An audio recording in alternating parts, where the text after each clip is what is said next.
towards that center side of the lobby, right? Third place, second place is going to be so up for grabs all the time. So your second and third place spots to go through to PMGC Grand Finals are never going to be consistent all the way until that end day if this carries on the way it is doing. And I'm scared for some of these teams, man, because it could be a real tearjerker if it's a case of a team in 11th place is like 1 point behind, or they were in 11th place for a long time and just get shunted out right at the end. It's a terrifying prospect for a lot of these teams, not only for the fact that Stalwart won't let them win, but also for that Stalwart is causing absolute carnage just in the overall standings. That's the big part about it, right? Is that not only are they basically securing, yeah, on day one, we want to rack up enough points that we're confident the coast here at the top spot, that we know we can maintain this level of play, but we'll do everything we can to give us our biggest odds here on the first day. But then you look at other teams that are getting caught in the crossfire, some good squads that are just getting eaten alive by them as they're going through to get those chicken dinners. The difference that, you could be coming top 3, top 2. Instead, you run into them on your warpath, you run into them close off the back of a drop blank, and suddenly you're thinking, really? Do we have to take on Stalwart? Oh, we're back to the lobby. I mean, it's not even taking on Stalwart at this point in time. It's like, do we have to take on one player from Stalwart? Do we have to take on Nursehead? It is crazy. It's just disgusting behavior from this team. I can't wait to see what else they bring out. Pretty awkward playing path. We didn't get to talk too much about it, but this is very far down towards the south side, makes heading up towards the northern edge a little bit more difficult. Luckily, the circle isn't too horrendous. Will force most teams to spread out along this northern edge. It's not going to get too claustrophobic on the south side of the map, at least. For Mad Bulls and Impala, Tiamba down to Puerto Paraíso. These are two decent positions to rotate out from. They get a lot of loot early on from these large settlements around the map. So happy days for them. See how far they can go, but I'm just not even looking at EU anymore. They're just not performing the way we want them to. 11th place for Mad Bulls, 13th place for Gladiators, 18 points, 11 points.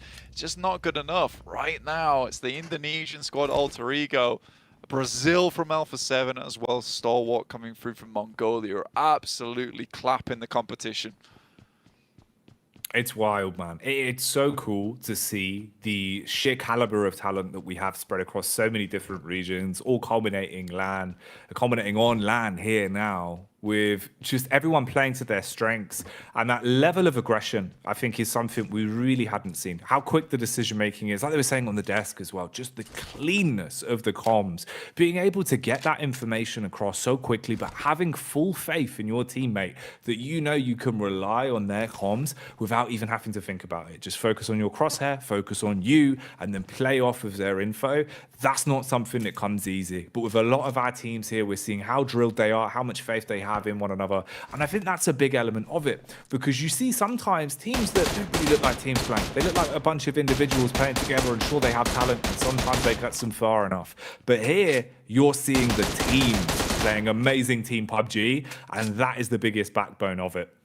Well, that's exactly what you're going to see a lot of the times anyway. Here's some teams for you on your screen. We'll get back to the match very shortly, but we thought we'd bring them up for you just in the meantime. Show you where they're playing, how they're doing. We do dim everything just a little bit, but I think it's going to come back to us for just a short while as we get a bit of a rehost going here. Don't worry about it. Won't take too long, I don't imagine. I'm just going to get straight back into the game. But again, some of these teams so far are really struggling. Some teams are just absolutely not.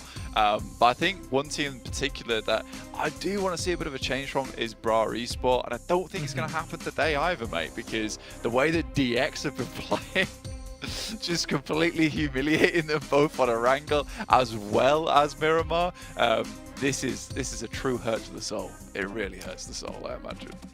Yeah, well, it's one of those, right? When you kind of poke the beehive one too many times, you're just going to keep on getting stung. And I think that's sort of what we resulted in, where they couldn't find a way to resolve that conflict other than keep on hot dropping and keep on scrapping till one of us gives up. But neither of them are going to give that up. You can see that by the body language already, right? DX are going to go for it every time. And when they're not on a map where they have to hot drop for control, if they find an opportunity to third party, or they find an opportunity to catch you off, catch any whiff whiff of you near DX territory, they're going to run you down. Yeah. And you've basically caused a feud there between the two teams, which is really not going to help Bra Esports at this point, because at least DX squirreled away a couple of points. You can keep your feet off the ground a bit. For Bra, they never found any to begin with. No, not at all. It kind of reminds me when I was hanging out at my mate's place when I was younger, and we found a bee's nest. I decided to hit it with a stick, and the bees forever hated me. That singular spot, I could never go there again. I was chased down, so I was the Bra to the bees DX. It was very, very bad. Pretty much of a depressing time for me overall, but I think this is the same thing for Bra Esports. It's going to continue mentally wise. They're going to have a big reset tomorrow. Maybe avoid DX entirely. Don't even go near their rotational pass because they hate him. They absolutely hate him. I think for some of these other teams in the lobby, though, there is a few things that are occurring that I'm liking a lot. Is the fact that EVOS as well as Alter Ego performing quite well, and that's two teams coming through from Indonesia who are having a massive step up performance, which is great to see, because I think this region suffered a lot in the past where they just could not field a good roster, and it is very surprising, and I'm very impressed by it that they have now fielded two fantastic rosters coming into PMGC so far, who are doing quite well in a really difficult group. Oh yeah, they're thriving with it, and I think that's the best thing you can take away from this as well, right? Is just how quickly the teams have adapted and kind of found a way to play their own play style versus that overlap of where you give teams too much respect. Because it's very easy to sit there and anti-strat and say, okay, we know how this team plays. We got to give them respect on the drop. We got to give them respect when we play against them. But the downside to that is you stop playing your own game. And that feels like the big ringer of the alarm bell in my mind for both Gladiators and Mapples, where they're not playing their own game. Yeah. They're coming into this playing what they think is the correct counter to a lot of the regional differences they're going up against. Phineas though blank, they're not giving them the same time of day. They're sticking to their guns. They're playing the way they want to, and they're thriving with it. So something's got to change. But I think at this point you're right in the sense that those adaptations, they're not going to happen today. They're not going to happen on your last game of Miramar. That's something you've got to talk about over the team dinner. Talk about once you're in the hotel room. Reset mentally for game one of tomorrow, or face potentially leaving yourself in a situation where where's the time to climb the rankings going to come from? Yeah, you sort of fortunate actually. We do have 4 days, right, and 6 matches per day to get this done. In the past, you get 5 days, 5 matches, 3 days, which obviously is just one hell of a sprint, and that's the type of thing where like it doesn't even really feel fair to it. So this, it's still fast and it goes by real quick, but there's still a chance on our last day to bring things up. I think it's both a blessing and a curse. The Stalwart currently is taking all the points away from everyone in the lobby because there is more chance now to climb faster than ever before, but at the same time you could be easily caught up. If you could have a massive day tomorrow though, right, and dominate the lobby like Stalwart did, there's a chance that you also just secure yourself a really nice buffer between most of the other teams. But that would require, again, another big step up. And after seeing Stalwart hit 3 chicken dinners today, maybe a 4th here on our last Miramar, I just don't know how likely it is for a team to kind of match that or at least resemble it in some way. Well, because it's all about stamina at that point as well, right? And it's something where it really does kind of prove, you see with Stalwart, the second they finish the game, celebrations, everyone's elated, but then instantly, like you've been pointing out, the coach comes over, it's a matter of simmer down. Mind's back in the game, right? That game's already won. You've had your celebration. You think about the next. You forget about the bad. You forget about the good. You reset, take it game by game. For some of these other squads, blank, I don't know if they're going to be able to deal with a sheer longevity of the day, in and out. 6 games in a row when you've got to compartmentalize. Oh, we didn't have the best first game. Oh, we've had a bit of a misplay there. It's a lot to think about, whereas you can see that the way that Stalwart are approaching it, it feels like they leave their emotions at the doorsteps and just keep playing like a professional team, which is a huge thing to do. It's a lot harder than it looks. Yeah, it's some serious discipline coming through from them, right? Because you just want to pop off, right? You absolutely want to pop off every single time, but you just can't in that situation because you need to keep things on lock, and that's how you hit the 4th chicken dinner of the day. That's how it happens. So I'm really excited to see again another Stalwart game. Mad props to the coach though. I feel like every time he comes in, Every time he comes in, he's constantly giving the team some really, really good help, some really good information, and keeping them fairly lively, but also in that flow state that you keep talking about. It's a lot of respect as well, you can see, you know, because with this much talent on that roster, sometimes listening to a coach's opinion, it can be one of those where people get a bit second-guessy. But as you can see, the Mongolians, a lot of respect for one another, always feeling like they're cleaning the comms, taking in everyone's information, everyone's listening, and they're switched on, Blank. And that stamina could be something they need. You keep that blood pressure low. You keep your heart rate low. You come back into this last game now with a set mindset, and we'll see how things go. Let's get into it then. Last game of the day as the play path comes in.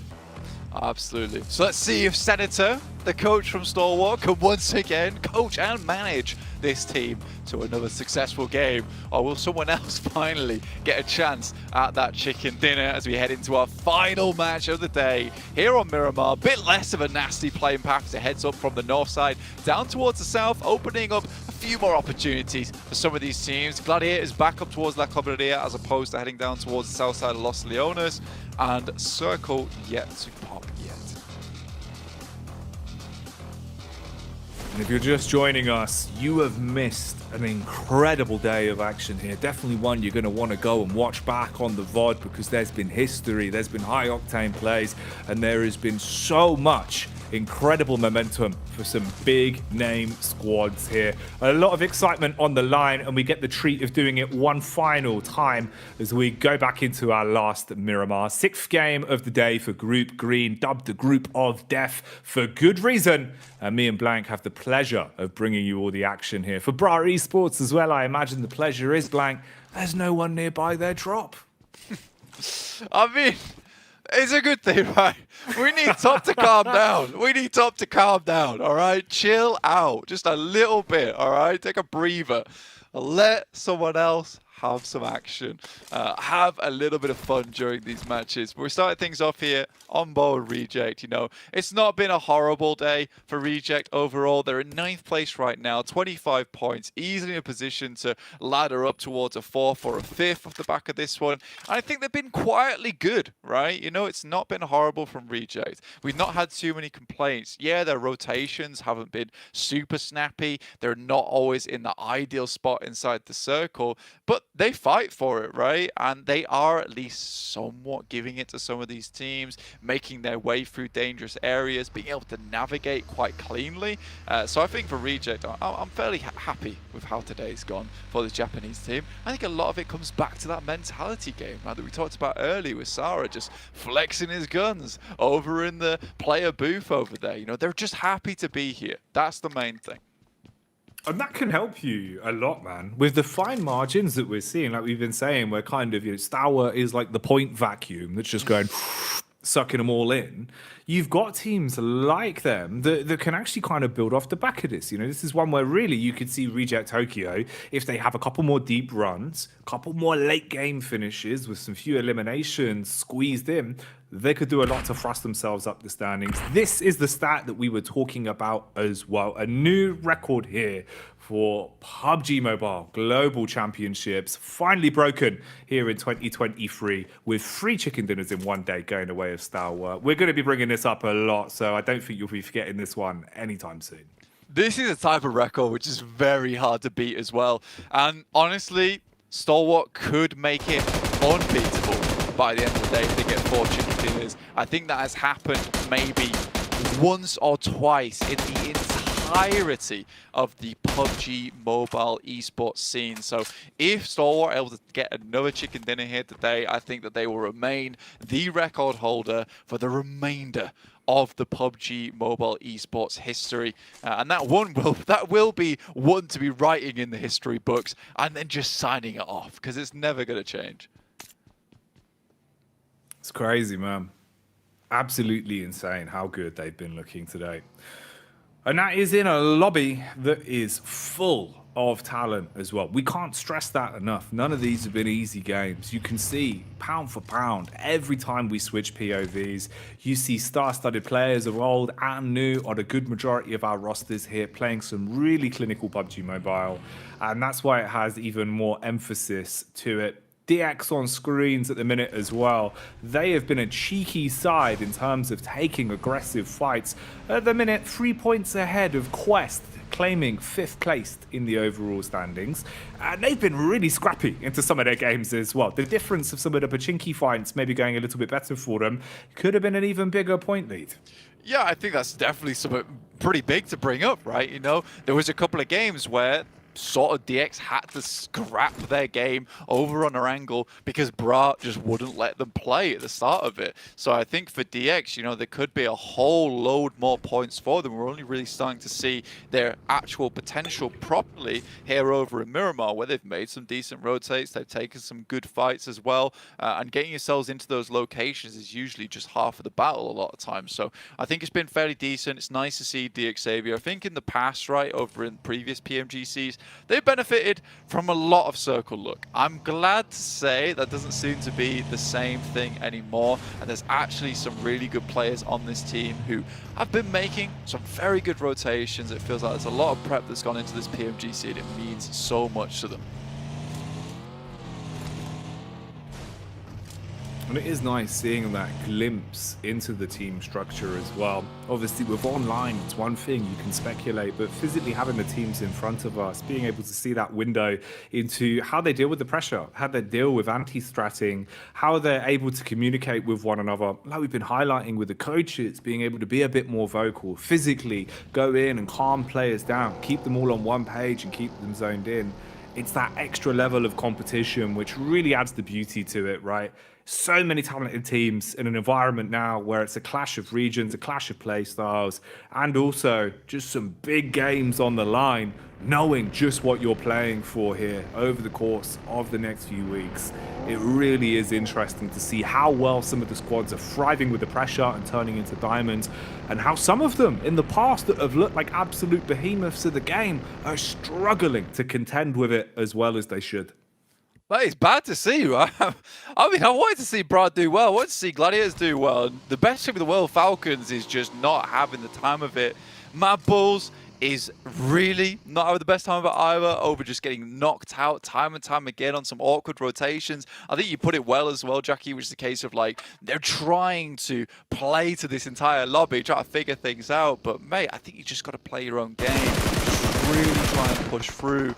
In a 4-day format as well, you can't afford to be trying to make plans upon plans upon plans, as we saw with the goated ream of paper that was brought out for the Mad Bulls with their 1001 strats that they'd been employing.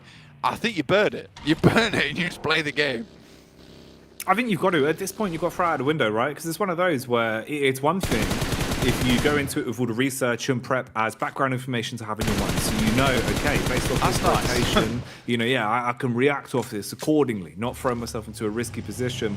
But over anti-stratting it, it takes so much out of you, because especially when those plays don't work off, it upsets some teams, right? You're thinking, oh, well, it's the coach's fault. If we didn't do this and we didn't anti-strat for this, I wouldn't have misplayed. So it really can kind of throw a spanner into the works. I think it's one of those where, especially, you know, opening day of games, after the scrims that you played, you kind of just want to take it as a bit of a Hail Mary, stick to your guns that you've played religiously over the course of the season, right? And don't change your play style too much, because no one else is giving you that respect. Yeah, it's too much info, man. It's too much going on, right? Like, we don't have processor chips for brains, so we can't process that much information that quickly. And I think there is that trouble of overprep at the end of the day, and we can certainly see some teams doing that. That's easily remedied, like I said, with a bonfire and a couple of pieces of those paper, the strats, just straight on or out the window, as Jackie says, depends on how you are. Never want to see them again. So, again, it's a case of just getting rid of that and just playing your own game, going for a Hail Mary, see what works, what doesn't work, and then compound off the back of that. That's really where your analysts and coaches come into play that can work with you. You want your coaches and your analysts to realize, how can I help you play your best game? That is the main thing at the end of the day. So we'll see what happens. Obviously, we're not bashing on any coaches here at the PMGC because we don't know what goes on behind closed doors. What we are just saying is that it does feel like some of these teams have really tried to prepare for everything, like it was Doomsday. It's not. It's PMGC. It's meant to be fun. Sometimes that can be all the difference you need. Taking a little bit of pressure off yourself and being willing to take fights. Because a side like Loops, they've been living that mentality. We've seen them getting stuck into some big engagements. And individually, I think, again, the aim skill is what's been setting them apart. Yeah. And it feels like that's been the two big factors of the day so far. If you're hitting your shots, you're landing your nades, it is the world of difference between some of these teams. Because there's been so many fights in uncomfortable locations, so many fights where the only map geometry you have doesn't even resemble a compound. It resembles a couple rocks and a stick, but they're still being able to hit those marks, right? Exactly. There with the pillows lined up. I am safe. I am safe. Stalwart knocking on the rock's door. Hello? Hello? Yeah, it's not good, man. It's stressful. I think you're right. It really is one of those situations where, again, we love to see teams like Loops who are able to get into these strong spots. I think that's one thing that they do well, because they certainly are playing their own game, which is these pretty big rotates, getting into a strong position on the map, and then locking that part of the map down. And I think that they do that very well. A lot of other teams, although they look great on screen for us, very flashy, you know, some really cool plays, but often they're leaving the games early without getting a single placement point. Loops don't really start to get into the action until quite late in the game. They just make some smart reads on the game itself, on the map, then find themselves in good position. You can see just this, like they were over towards Graveyard, pretty impossible approach through towards that eastern side towards Evos. Instead, they fully wrap round towards Stalwart and Malice Esports to find themselves on the north side, and this is playable now.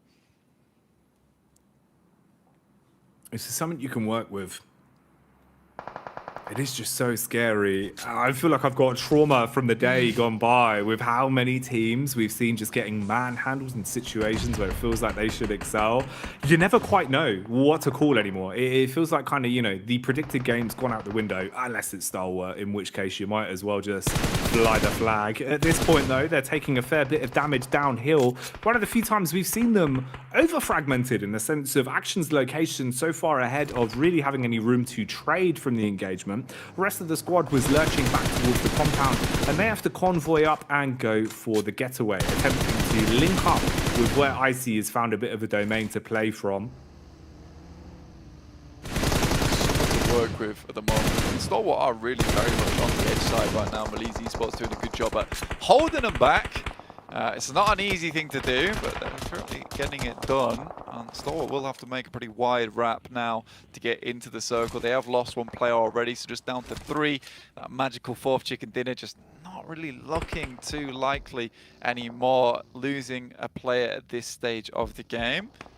Gladiators still trying to find their way in. I mean, this is probably the furthest they've got into one of these games. It does feel like a lot of these teams are starting to feel one another out a lot more, as we've got 16 teams still within the lobby as they all make pretty calculated rotates into a better position on the map, avoiding teams until that end game.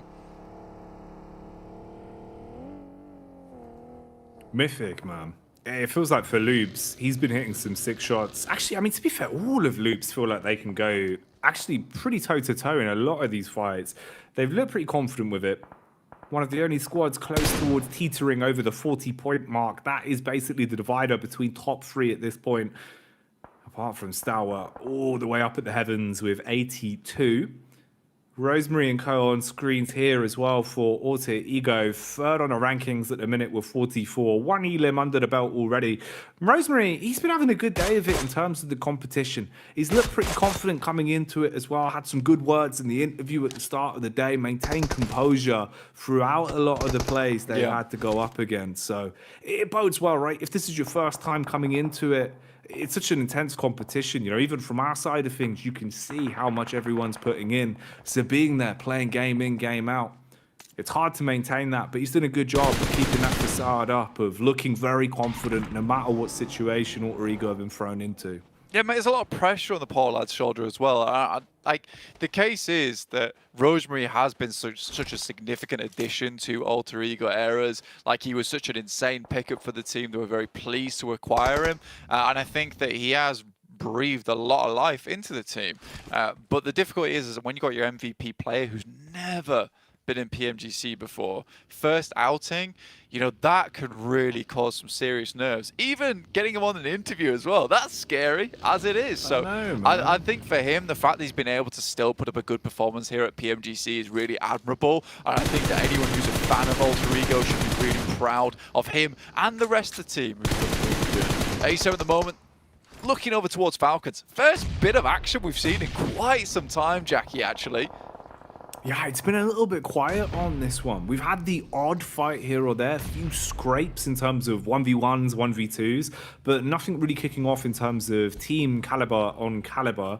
On this one, you're actually seeing the early aggression that has resulted in both sides thinking better of it, realizing no one wants to give up that first mistake, be the first full squad really to tumble down and open up the potential knock-on effect to come through. So Alpha 7 back off, playing around the compound control they've got. Defensive utility is in the backpack. You've got smokes, and that can save your bacon at the best of times. Axa, though, wants to ask a question on this one as he unloads with the LMG, spraying straight by, forces them over towards Six's angle, takes a pot shot out, but nothing much more from it. So a bit of scouting from Alpha as they just keep a read on what the setup is from Falcons. Yeah, a ton of information passed back over towards 87. Now they can start to pull out those nades, right? Just send them over the top, start bombarding the hell out of the Falcons. And I think that's the difficulty. I mean, Mafioso took a big risk there by sending out the vehicle. Even if he did get knocked and went down, yeah, he might have been flushed, but they have all the information they need to make good use out of those nades. And with it being on a ridge too, those will be some good old P-rollers on those nades as well, right? So you're likely to still get a little bit of damage. That's a nice nade from Ragey, actually. Follow-up nade goes in as well, keeping them all trapped on top of one another.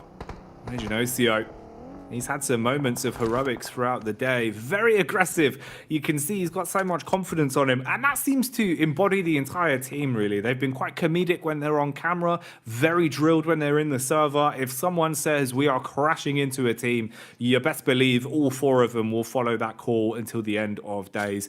And you do need to respect that sometimes. It takes a lot of confidence to stick to one play. And it does work out now and then. In this one, they're slowing down somewhat once again. Tops here, at least trying to lay down a shroud of smoke so he can get himself out of trouble. Bullets being peppered into it ahead of time, seeming like he wanted to get the med pack off and then go for the rotate through it, see if he can keep himself alive with the timing, as that is the lone survivor for Stalwart here into the fourth game. But they've done enough over the day. Yeah, I think you can afford to have probably the 16th place and the last 16th place I imagine we'll see from Stalwart for quite some time. It has been a tough day today, and they have really sent this as far as possible. He did get the heal off, though. If he makes it into the circle, I'll be very surprised. I don't know how likely it is. He's just looting up the rest of these death crates here, trying to find a bit more meds for himself. We are heading stage 4 now, which is where the circle really will start to tickle quite a bit, in which case he's going to have to run in. But I think he's so far out without a vehicle, it's going to be very unlikely. And Loops, we've got him locked down. It's the first time in quite a while, though, we will see Gladiators with 4 players up. Right? I think they've been so down their luck. If they can at least get themselves a top 5 in this game, it might be the confidence that they need to realize, actually, guys, we can play the game again. It's that difference of mentality when you finish the day, you're going to bed, you know, you're sort of running back through the memory of the day and wondering where things went wrong, where you could have improved. If you at least end it on a high note, potentially a higher placement, maybe even the chance at a chicken dinner, it will do so much for your confidence. Tops does eventually go down as well, so out in 15th, even still being able to scrape by, not going out dead last on that. I know, I was going to say. Falcons take it off him, man. That's mad. He was like just searching around for death crates, like, I need to see the first bacon until another team goes down, because we just cannot have a 16th place on our record here in PMGC. So that's nutty from Stalwart, but I like that a lot. 15th place, that'll do. Don't get too many points from it at all. So they'll end the day with 82 points, still a good 30 points ahead from Alpha 7, but they seem to be trying to get some more eliminations on board, trying to catch up despite everything, despite the unbelievable day we've seen from Stalwart. Alpha 7 never that far behind. they can thrive in the moments of carnage as well. If they're hitting their shots, they can definitely do a lot for themselves. Play off those elimination points, because that is your best bet in a spot like this as well, where you're so close towards third place in terms of only 10 points between you. You want to make the difference here. Try and shut down Alter Ego if possible. Shut down loops. Target the squads that are closing the gap. Make sure you farm up the elimination points. Go for a late game placement. They've been in those final circles a fair few times. It just feels like they've always gotten a bit unlucky.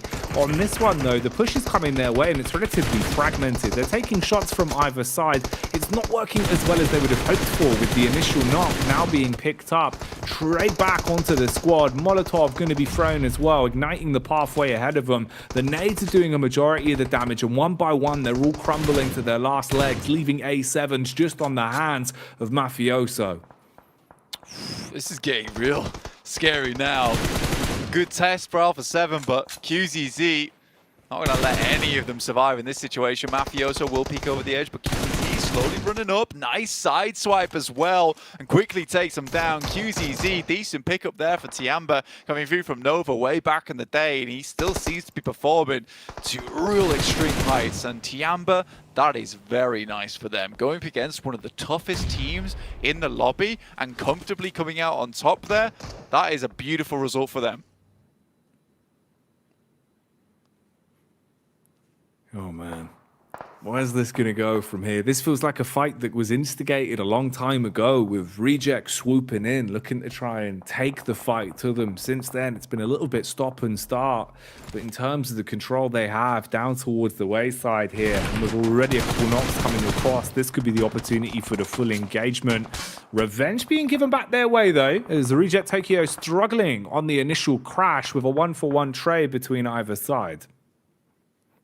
I mean, for Zia, I think it might be over for them. They're right on the edge of the circle here. This is not really reasable at this point, and the Blues going to start to move in. But for Gladiators, this is a massive blessing for them. They have a really strong position over towards this eastern side. There's some tough teams around them, though. Tiamba with the full reloot over towards Alpha 7, as well as Mad Bulls down towards their south edge. You know, this is a game for the Gladiators to win. As we said several times, there's a massive amount of movement that can happen within the lobby, within the leaderboard right now. And for Gladiators, it's their time to shine. I know a lot of fans, a lot of you in chat as well, really wanted to support Gladiators during this tournament. And now is the time to send them a little bit of energy to see if they can get things back on board right now. RNJ from Zia, he's suffering. He's probably done zoned at this point. He realizes it, pulls out the weapon and looks at the ground, because that's where he'll be heading.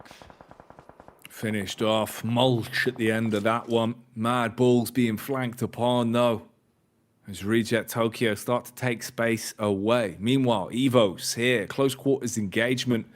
Is that going to be relatively tight in terms of the spacing between the other squads around them? A lot of high ground being taken as well. Quick migration on the rotate as they hop into the vehicles here for Rejects.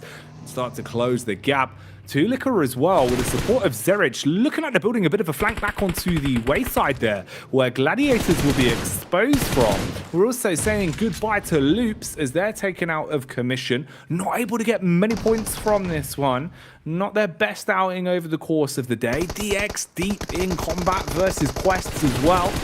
And Quest, if they can get a little bit more of an upwards draft, it could be a great way to round out the day for them, honestly. As right now, they're leading the charge in terms of eliminations, 7 in the total tally, and they've been playing off the back foot the whole day in terms of map control, in terms of going down numbers. It's one of the few times it feels like spacing-wise, and in terms of actually hitting their shots, they might be in a good position to get more from this. DX and Bra as well, always going head-to-head in the clash. Goodness me. I mean, for Quest, honestly, it's a nice time to be stepping up here, because they've been constantly trying to get back into the action, trying to get back over towards the battleground. So the fact that they'll be able to put up some points this game, they're still in 5th place, that's beautiful stuff. For Bra, it feels like these guys have come in with the Exterminator, trying to control DX, take them down as well. It's backwards and forwards, so a true vendetta is taking place in front of us. Malise Esports crash into them right now, and they don't want anything of it. Lewis still going toe for toe, but what a sidestep from Toxic. Deals with it, dodging those bullets. Oh my god, what a daring play that was. Smooth moves on the dance floor as the criminal himself walks away, stealing that one out. And keeping Bra Esport in a position to add more points to the buffer. See if they can get anything else here. Close the distance and get further up the overall rankings. You don't want to be down in the depths at the end of day one, but right now you can see the depths in play here as the nades are detonating in front of the faces. Quick reposition from Redface. Man's going up on top. Oh, he's got the nade as well, Blank. If he goes undetected, pin pulled on this one, this could be menacing. Yo, gets the initial knock as well, jumps down, goes in for a little bit more, and will survive off the back of it. Are you joking me? Redface on top. And honestly, it's IA that leave Redface after that one just absolutely humiliated. Oh, mate. He might be red in the face, but everyone else is green with envy at the play that he's just made. That's brilliant. Decision-making, the movement as well. Hitting the input so cleanly and calmly in a position like that to pull off a big play, securing another nice pickup for them, putting them into a good spot to move up with some elimination points under the belt. That's the sort of play you want for DX. That is gorgeous stuff there. Evos very happy with the way that Redface was able to pull that one off, even getting their player back up again. Just 3 players alive now. I think there maybe was a side swipe over towards Redface that took him down, but that's okay. Carry on going forwards there. Alter Ego, they spot out the guys coming through from Mad Bulls who have been slowly trying to work their way up from this low ground for a long time. This is going to require a lot of smokes right now. Blooming the clouds all over the map of Miramar. Duello will be first to face here versus the Mad Bulls. See if they can hold back the bull, hold back the charge. And so far, it's going well. Trying to grab the bull by the proverbial horns on this one. See if they can swing him around and send him packing. Taking the fights quite calmly. Good way of peeking this as well. Little stutter steps over the angle, trying to keep his hitbox as manipulated as possible to make it awkward for them to punish back on the peak up the hill. Fleek wants to close the gap. Quick switch with the SMG for the close quarters engagement. Wow. Just unloads onto him. Made that look easy, man. Yeah, just kept backing it up there. Creating space. Gladiator's just Kitsune alive, I think it is. Maybe. Goes down, and look at that. It has a top 4, though. I think for the Gladiators in that situation. So some points accrued, but they essentially stayed still that entire game. So I think it's majority just placement points for them there. And now we're into that final circle. And it's Evos, once again, looking for their second chicken dinner on the day. Quest would love to win this game. If they're able to do that, then they'd be able to pump themselves in terms of points, maybe even overtake Alter Ego with the 10 eliminations that they found during this game. I mean, it's crazy. Good stuff. They might have already overtaken them. So Evos might want to make this a little bit easier for their Indonesian brothers over on Alter Ego. Take them down before Quest becomes too much of a problem. Ooh, contact found. Information being gathered by Quest, at least at this point. And this is a relatively equal fight as well in terms of the distribution. 3 players on each squad. Look at the confidence on the peaks here. Still trying to keep the pressure applied, just firing out those warning shots. Basically wants to be the seed of doubt in their mind to keep their focus on him. The other 2 players working off each other's contact towards the right-hand side. Reject Tokyo not really fancying the peak. They do have 1 vehicle to work with, and they go in for the quick adjustment. But wait a minute. The shot across, that's Zuxi that actually landed the striking blow. And Blank, they've closed the gap. They're right in their grill. Well, close and personal. Hidan, it's Al-Haji. 5 limbs found for him, going down first. He's got the ideal angle, DBS around the corner, but it's the SMGs once again raining through from Japan. Duello, last remaining, is able to make it happen. Lufa, Duello, survive. Regiosio down, and Lufa's up close. Could go for something big here, and I don't think Evos understands as a player so close to them right now with an M4 available.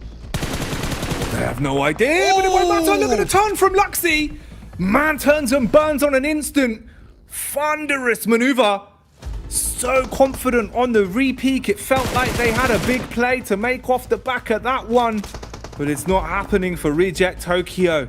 They're ace in the hole. Their surprise play, it's been discovered. And Zuxi strikes back. They finally pick it off. Evos claiming a chicken dinner on that one as the celebrations come in. A double chicken dinner on the day for it. I mean, look, honestly, I really enjoyed